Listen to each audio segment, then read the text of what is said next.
Welcome to day 308 of the Bible in a Year podcast. Our reading today is Luke chapter 19, verse 28 to chapter 21, verse 9. We hope you enjoy today's reading. And when he had said these things, he went on ahead, going up to Jerusalem. When he drew near to Bethphage and Bethany, at the mount that is called Olivet, he sent two of the disciples, saying, Go into the village in front of you, where on entering you will find a colt tied, on which no one has ever yet sat. Untie it and bring it here. If anyone asks you, Why are you untying it? You shall say this, The Lord has need of it. So those who were sent went away and found it just as he had told them. And as they were untying the colt, its owner said to them, Why are you untying the colt? And they said, The Lord has need of it. And they brought it to Jesus, and throwing their cloaks on the colt, they set Jesus on it. And as he rode along, they spread their cloaks on the road. As he was drawing near, already on the way down the Mount of Olives, the whole multitude of his disciples began to rejoice and praise God with a loud voice for all the mighty works that they had seen, saying, Blessed is the King who comes in the name of the Lord. Peace in heaven and glory in the highest. And some of the Pharisees in the crowd said to him, Teacher, rebuke your disciples. He answered, I tell you, if these were silent, the very stones would cry out. And when he drew near and saw the city, he wept over it, saying, Would that you, even you, had known on this day the things that make for peace.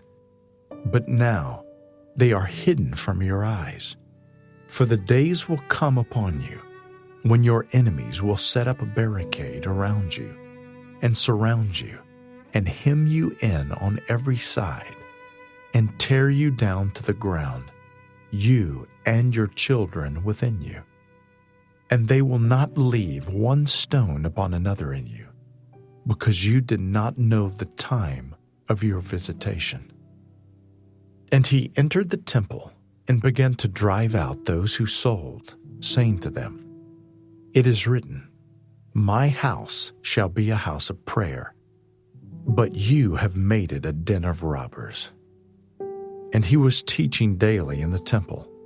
The chief priests and the scribes and the principal men of the people were seeking to destroy him, but they did not find anything they could do, for all the people were hanging on his words. One day, as Jesus was teaching the people in the temple and preaching the gospel, the chief priests and the scribes with the elders came up and said to him, Tell us by what authority you do these things, or who it is that gave you this authority. He answered them, I also will ask you a question. Now tell me, was the baptism of John from heaven or from man? And they discussed it with one another, saying, If we say from heaven, he will say, Why did you not believe him? But if we say from man, all the people will stone us to death, for they are convinced that John was a prophet. So they answered that they did not know where it came from. And Jesus said to them, Neither will I tell you by what authority I do these things. And he began to tell the people this parable. A man planted a vineyard and let it out to tenants, and went into another country for a long while. When the time came, he sent a servant to the tenants, so that they would give him some of the fruit of the vineyard. But the tenants beat him and sent him away empty-handed. And he sent another servant, but they also beat and treated him shamefully, and sent him away empty-handed. And he sent yet a third. This one also they wounded and cast out. Then the owner of the vineyard said, What shall I do? I will send my beloved son. Perhaps they will respect him. But when the tenants saw him, they said to themselves, "This is the heir. Let us kill him, so that the inheritance may be ours." And they threw him out of the vineyard and killed him. What then will the owner of the vineyard do to them?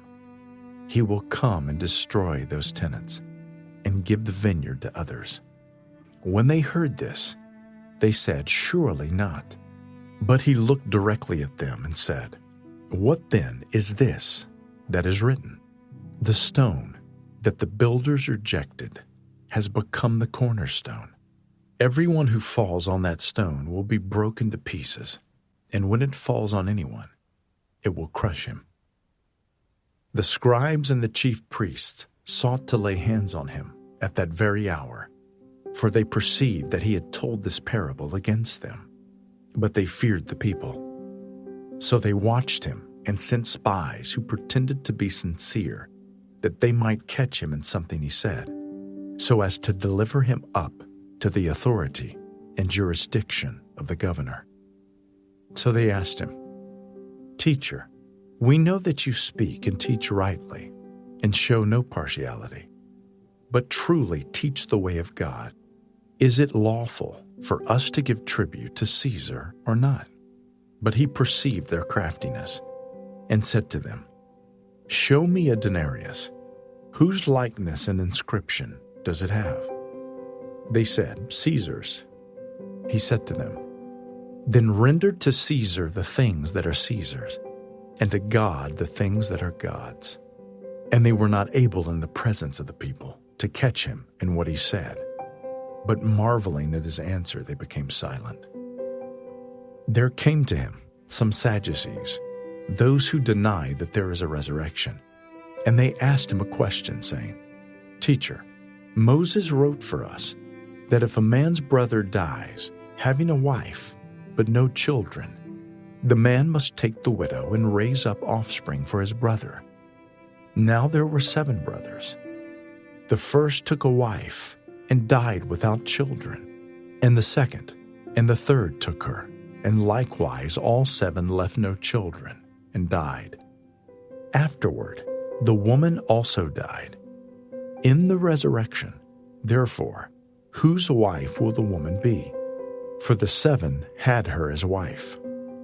And Jesus said to them, "The sons of this age marry and are given in marriage, but those who are considered worthy to attain to that age and to the resurrection from the dead neither marry nor are given in marriage, for they cannot die anymore, because they are equal to angels and are sons of God, being sons of the resurrection. But that the dead are raised, even Moses showed in the passage about the bush, where he calls the Lord the God of Abraham, and the God of Isaac, and the God of Jacob. Now he is not God of the dead, but of the living, for all live to him." Then some of the scribes answered, "Teacher, you have spoken well," for they no longer dared to ask him any question. But he said to them, "How can they say that the Christ is David's son? For David himself says in the book of Psalms, 'The Lord said to my Lord, sit at my right hand, until I make your enemies your footstool.' David thus calls him Lord. So how is he his son?" And in the hearing of all the people, he said to his disciples, "Beware of the scribes, who like to walk around in long robes and love greetings in the marketplaces, and the best seats in the synagogues, and the places of honor at feasts, who devour widows' houses, and for a pretense make long prayers. They will receive the greater condemnation." Jesus looked up and saw the rich putting their gifts into the offering box, and he saw a poor widow put in 2 small copper coins. And he said, "Truly, I tell you, this poor widow has put in more than all of them, for they all contributed out of their abundance, but she, out of her poverty, put in all she had to live on." And while some were speaking of the temple, how it was adorned with noble stones and offerings, he said, "As for these things that you see, The days will come when there will not be left here one stone upon another that will not be thrown down." And they asked him, "Teacher, when will these things be? And what will be the sign when these things are about to take place?" And he said, "See that you are not led astray. For many will come in my name, saying, 'I am he,' and the time is at hand. Do not go after them. And when you hear of wars and tumults, do not be terrified. For these things must first take place, but the end will not be at once.